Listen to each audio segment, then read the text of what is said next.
이스라엘은 누구를 구세주로 믿을까요? 하늘의 밀씨앗으로 죽지 아니한 메시아가 와서 다윗의 왕위에 앉아 온 세상을 통치할 것을 굳게 믿고 있습니다.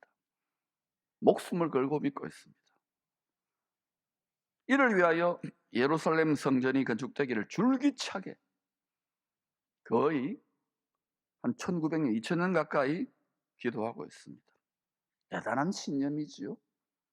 포기할 만한데. 그리고 그들의 기도 소리가 들린 대로 응답될 건데 그 성전은 누구를 경배할까요? 이스라엘과 수천 년을 싸우고 있는 아브라함의 또 다른 씨들은 누구를 구세주로 믿을까요? 코란의 약속대로 마흐디가 거룩한 씨로 와서 온 세상을 통치할 것을 굳게 목숨을 걸고 믿고 있습니다. 이 마흐디 메시아가 오는 길에 가장 큰 걸림돌이 하늘의 밀씨앗으로 죽지 아니한 또 다른 메시아를 믿는 이스라엘입니다. 더하여 하늘의 밀씨앗으로 죽어 부활의 첫 열매 씨앗이 되신 분을 메시아로 믿는 하나님의 백성들입니다. 하나님의 소유가 된 백성들. 이 외에도 힌두교, 불교, 기타 종교와 불신자들도 다 자기들만의 구세주를 믿고 있습니다. 나는 무교인데요, 나는 불신자인데 그런 거 없습니다. 사람은 무엇인가 믿습니다. 내 주먹이라도 믿든지 내 실력이라도 믿든지 내 스펙이라도 믿게 되어 있습니다. 그게 구세주입니다. 여러분의 구세주는 누구입니까? 분명한 자기 정체성을 가져야 돼요. 여러분 누구의 소유입니까? 자기의 정체성을 분명히 해야 될 때입니다. 중간에 머뭇머뭇거리면 한 방에 훅 갑니다. 하늘에 속한 자로 사시기를 축원합니다. 누가 거룩한 씨의 후손으로 생육, 번성, 충만, 땅을 정복하여 왕노릇하느냐. 씨앗 전쟁이 세상의 밭에서 치열하게 일어나고 있습니다. 추수 때까지 이 씨앗 전쟁은 계속될 것입니다. 끝나지 않습니다. 마태복음 13장에는 부활의 첫 열매 씨앗인 주님이 곡식과 가라지의 비유에 숨은 천국 비밀에 대해서 설명해 줍니다. 마음을 다해 주님의 말씀을 믿고 순종하는 자에게만 알려주시려고 비유로 천국의 비밀을 숨겨놓은 거예요. 성경 전체가 하나님의 비밀인 예수님 안에 숨겨둔 천국의 지식으로 가득한 보물 상자입니다. 이 보물 상자를 열 수 있는 지식의 열쇠는 주님께 구하고 찾고 두드리는 자에게 주십니다. 포기해버리거나 나는 몰라요 하는 분들에게는 성경 이것만큼 재미없는 책도 없을 거예요. 이것만큼 많이 팔리는 책도 없지만 안 읽혀지는 책도 없을 거예요. 그러나 이 보물상자가 열리면 다른 책은 필요 없어요. 사실은 요 속에 다 들어있기 때문에.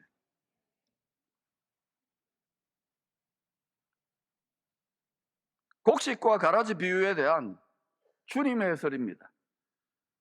어떤 위대한 신학자나 목사나 성경 주석가의 해설이 아닙니다.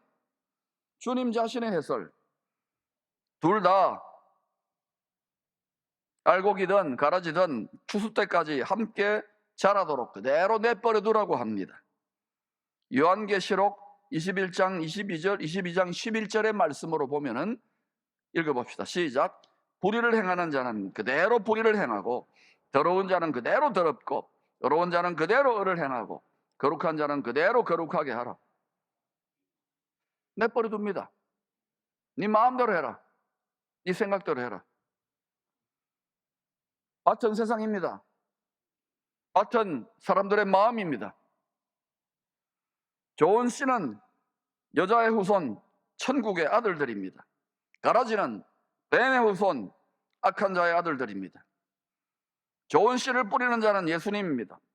나쁜 씨, 가라지를 뿌리는 자는 원수 마귀입니다.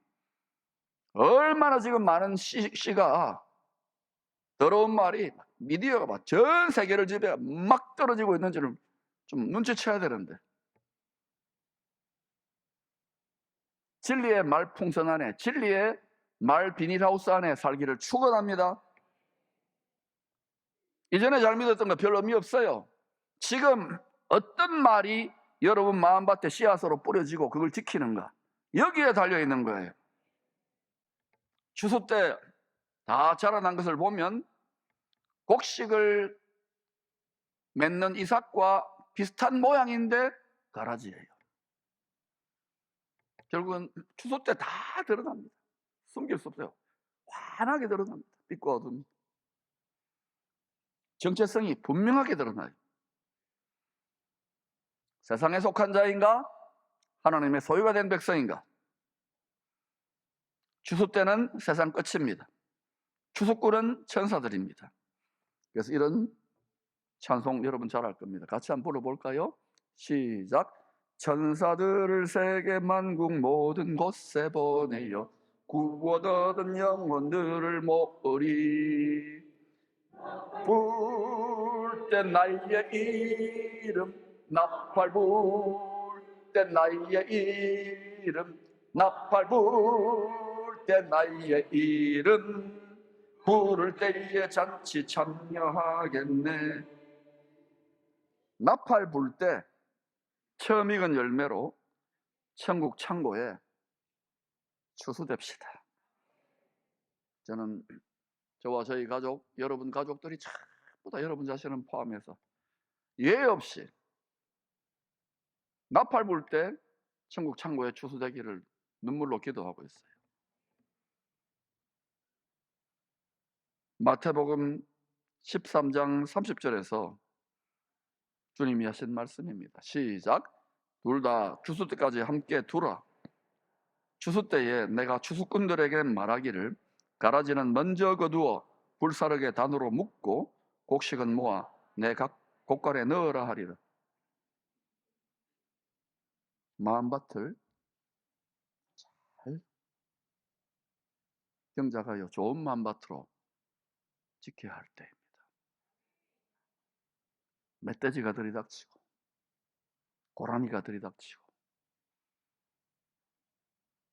태풍이 불고 지진이 나고 마음을 물된 동산처럼, 에덴 동산처럼 잘 경작하여 지키시기를 축원합니다. 창세기 26장에는 큰 흉년의 때 좋은 씨, 천국의 아들들이 창대 왕성할 수 있는 비밀이 숨겨져 있습니다. 생육, 번성, 충만, 땅을 정복하여 다스리게 될 것이라고 약속하지 않았습니까? 아브라함도 큰 흉년의 시험을 겪었어요. 그 아들 이삭도 큰 흉년의 시험을 겪었습니다. 그 아들의 아들 야곱과 요셉도 온 세상에 임한 7년 큰 흉년의 시험을 겪었습니다. 우리는 말하면 경제공황, 대공황을 겪은 거예요. 실업자가 속출하고 굶어 죽는 사람들이 속출하는 거예요. 왜?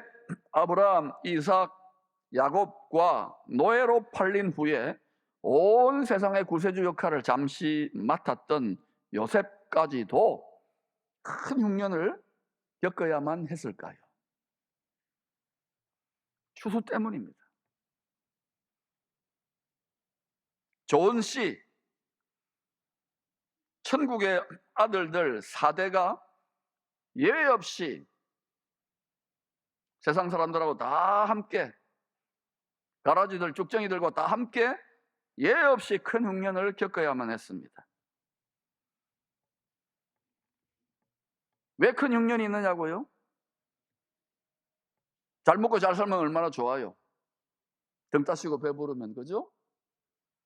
천국의 아들들은 생수의 근원 하나님 아버지와 어린 양께만 엎드려 절해야 된다, 경배드려야 함을 가르치기 위함입니다. 생수의 근원이에요. 좋은 씨라도 생수를 만나지 못하면, 물을 만나지 못하면 생육, 번성, 충만할 수 없습니다. 생수가 무엇일까요? 말씀입니다. 생수가 무엇일까요? 성령입니다.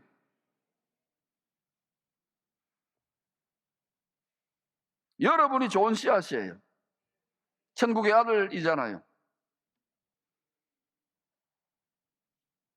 물 만난 고기, 물 만난 씨앗이 될 수 있기를 축복합니다. 오직 믿음으로 살았던 좋은 씨앗들은 큰 흉년의 시험을 다 이겨냈습니다. 도리어 큰 흉년의 시기에 생육, 번성, 충만, 땅을 정복하여 왕노로 됐습니다. 이삭의 예를 대표로 한번 살펴보십시다. 다 예외가 없지만 이삭의 예입니다. 큰 흉년의 때 도리어 더 큰 복을 받았습니다. 요셉은 큰 흉년의 때 온 세상에 복이란 복은 혼자 다 받아가지고 많은 생명을 구원하고 보존했지요. 많은 알곡 영혼들을 추수했지요. 창세기 26장 12, 13절입니다. 이삭입니다. 시작. 이삭이 그 땅에서 농사하여 그 해에 100배나 얻었고 여호와께서 복을 주심으로 그 사람이 창대하고 왕성하여 마침내 거부가 되어. 누가 복 주신다고요? 금송아지가?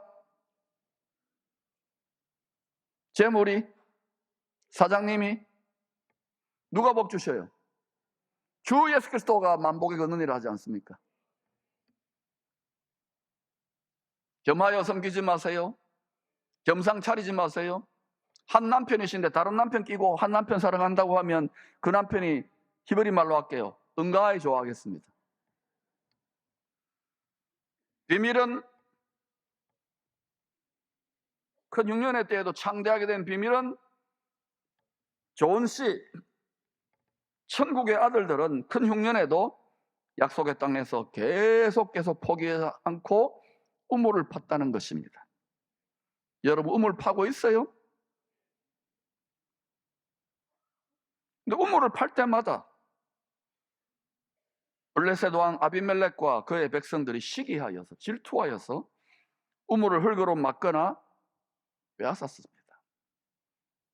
육체를 따라 사는 사람들이 성령을 따라 사는 좋은 씨앗들을 반드시 구박하고 핍박하게 되어 있습니다.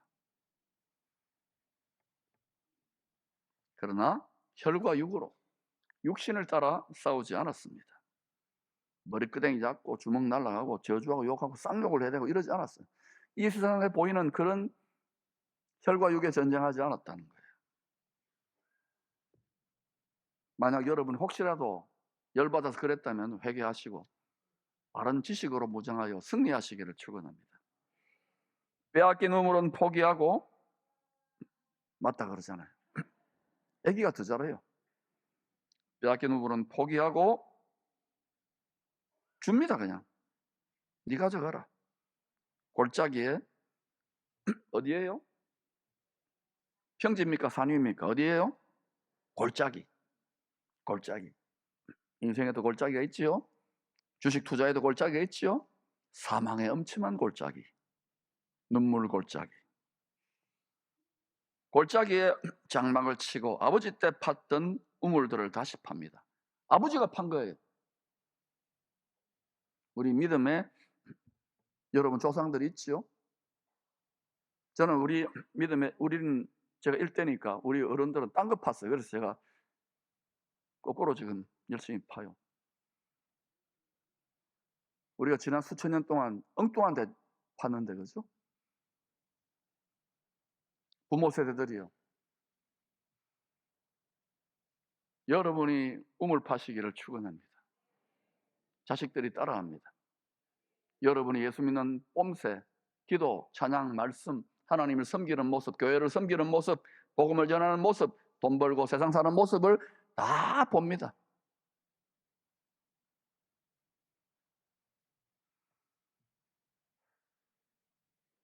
골짜기에서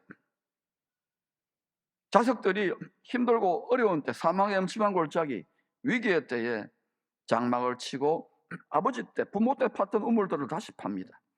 골짜기에서 샘 근원이 터져 나옵니다. 생수의 근원이죠. 골짜기에서도 우물을 놓고 또 다툼이 생깁니다. 그래서 이 우물을 에색, 다툼이라 부릅니다. 왜요? 다퉜으니까 다툼이죠. 또 우물을 팝니다. 또 다툼이 생깁니다. 이 우물을 신나, 대적함이라고 부릅니다. 대적해서 싸우니까, 원수가. 여러분 명심하세요. 존 씨가 천국의 아들들이 우물을 팔 때마다 다투는 일이 일어납니다.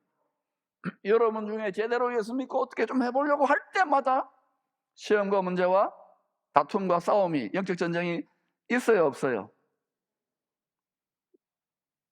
신앙생활은 똥 따시고 배부르고 비나이드 하러 오는 거 아닙니까? 잠깐 위로받으러 오는 거 아닙니까? 이러면은 그건 애기들이에요. 애기들한테 하는 말은 아닙니다. 존 씨가 우물을 만나려고, 물을 만나려고 할 때마다 다투는 일이 일어납니다. 너희 원수 마귀를 대적하라, 그리하면 피하리라. 또 다른 우물을 팝니다. 비로소 원수와 다투지 않게 됩니다. 승리한 것입니다. 최후 승리를 얻기까지 어떤 차원이 있는 거예요. 두렵지 않아요. 건드리지 않아요. 왜? 우리의 영적 제공권이 더 높아졌기 때문에. 지금은 올라갈 때입니다. 올라가. 공중의 것에 잡은 자보다 더 높은 주의 보좌로, 가장 높은 하늘 보좌로 말씀과 성령으로 충만하여 독수리 두 날개로 올라가.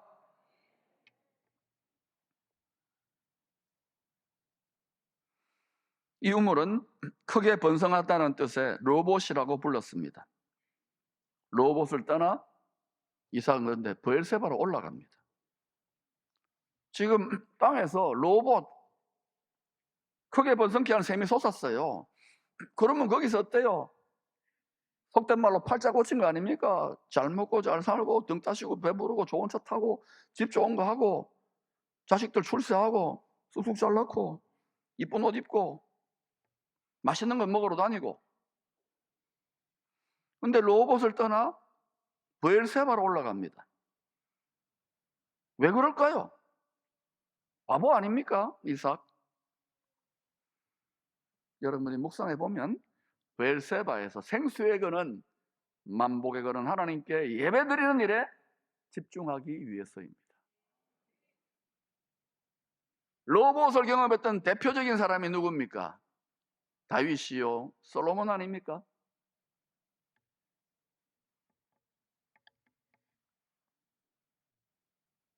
이삭의 아버지 아브라함도 노년의 브엘세바, 이삭도 브엘세바, 야곱도 브엘세바. 다 믿음의 조상님들은 브엘세바에서 제단 쌓는 일, 하나님께 신령과 진정으로 예배드리는 일에 집중했어요. 특별히 나이가 좀 있으신 인생 후반전을 달려가는 어른들이요, 무엇을 위해 사십니까? 영혼을 투자하시고 나 자신과 자녀들을 위해 제단 쌓기를 축원합니다.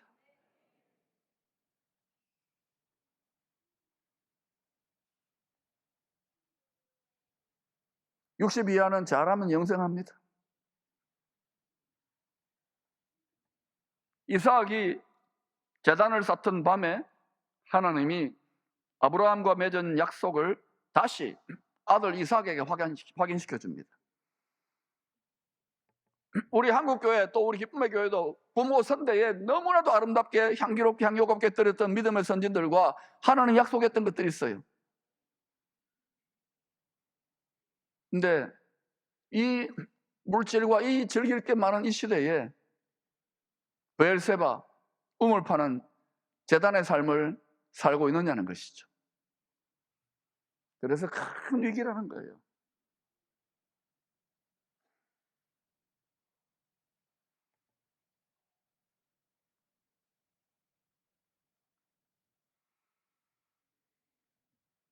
여러분의 자녀들, 저의 자녀들이, 또 손주들까지도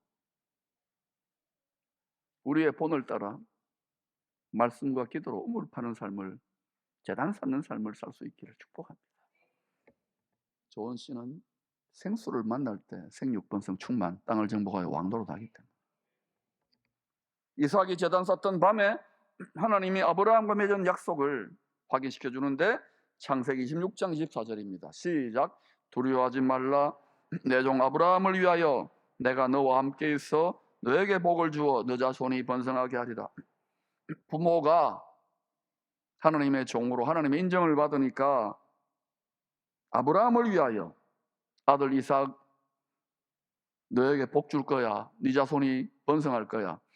다윗 덕분에, 아브라함 덕분에, 모세 덕분에, 바울 덕분에, 바르실레 덕분에 자손들에게 무슨 복을 끼치려고 합니까? 영원한 생명의 복을, 생수의 그런에 가닿는 복을, 꿈을 더 크고 영원히 더 크고 더 무한하게 더 영원히 가지시기를 축원합니다. 여러분의 신앙의 목표가 기껏해야 이 땅에서 잘 먹고 잘 살고 남들보다 더 잘났지 SNS 자랑하는 정도라면 유치한 것이지요. 하나님이 쓰실 만한 이 시대의 그릇이 되시기를 축원합니다. 이후에 주님 자신이 다시 와서 알곡경은 추수를 마무리할 것을 알리시기 위하여 가을 절기 때 또다시 생수에 대해서 말씀합니다. 가을 절기, 나팔절, 속죄절에 추수될 알곡들, 처음 익은 열매로, 성령의 익은 열매로 추수되기도 하고, 또 땅에서 성량을 받은 알곡으로 추수되기도 하고, 한일의 때죠. 7년 동안에 추수된 알곡들이 주의 곳간에 들어가 주님의 나라에 들어가 생수의 강, 영원한 생명을 누릴 것을 초막절 명절 끝날에 외치십니다. 요한복음 7장 37절 38절입니다. 시작. 명절 끝날 곧 큰 날에 예수께서 서서 외쳐 이르시되 누구든지 목마르거든 내게로 와서 마시라. 나를 믿는 자는 성경의 이름과 같이 그 배에서 생수의 강이 흘러나오리라 하시니, 이 배는요 복장이 터진다 할 때 복장을 말해요. 마음 깊은 곳, 우리 마음 성소, 마음의 가장 깊은 지성소, 내 왕좌로부터 생수의 강이 흘러나옵니다. 아까는 샘물인데 이제는 강이에요. 이사야 58장은 알곡경은 추수가 끝나고 종려나무 가지를 흔들며 추수감사 축제를 즐기는 초막절에 주의 곳간에 주의 나라에 들어간 알곡들이 물이 끊어지지 아니하는 샘 같을 것이라고 예언합니다. 물이 끊어지지 아니하는 샘 같을 것이다. 풍요를 말해요. 또 에스겔 47장은 초막절 명절에 약속대로 예루살렘 시온산에 오신 주님을 경배하는 성전에서 생수의 강이 흘러나와 바다를 덮을 것을 보여줍니다. 물이 바다를 덮은 같이 예수 그리스도라는 지식이 온 세상 바다를 다 덮어버리는 거예요. 마침내 요한계시록 22장의 예언대로 다시는 사망이 없고 질병이 없고 통곡하는 것이나 아픈 것이 없는 영원한 안식의 나라, 영원한 영광의 나라, 하나님 아버지와 어린 양의 보좌로부터 생명수의 강이 세세토록 만물과 만유에 영원한 생명을 공급하여 주실 것입니다. 말씀대로 전능하신 하나님 만군의 여호와가 반드시 성취하실 것입니다. 그래서 우리는 풍년이나 흉년이나 일체의 비결은 주님이 주시겠다고 피로 맹세한 세바죠. 세바, 웰세바, 생명샘물을 파는 참 예배자의 삶을 살아야 합니다. 풍년의 때든지 흉년의 때든지 영광과 존귀와 배부름에 처하든지 비천과 가난과 고통과 흉년에 처하든지 간에 일체의 비결은 좋은 마음 바치신 성전의 지성소이신 언약궤이신 말씀이신 풍요의 근원이요 만복의 근원이요 생수의 근원이신 예수 그리스도를 성령과 말씀으로 충만하여 경배드리는 것입니다. 오직 그 발 앞에 무릎 꿇고 엎드려 경배드리십시다. 할렐루야.